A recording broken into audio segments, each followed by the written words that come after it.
Getting a crispy skin on chicken is kind of like the holy grail of poultry, right? But I have a way to make it. It's Jacques Pepin's method, and it's wonderfully crisp and delicious and easy. Here's how to do it.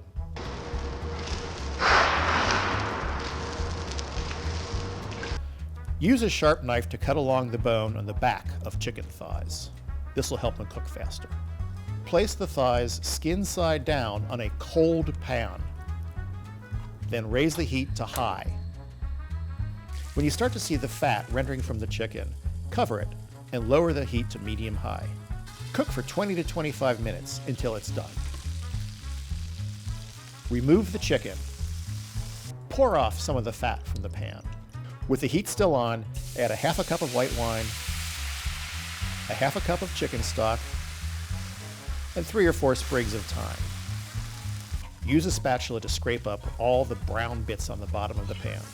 Reduce the sauce by about half and add a half a tablespoon of butter. Be sure to swirl it to let it emulsify. Pour the sauce around the chicken so that you keep the skin crisp. This dish is wonderful.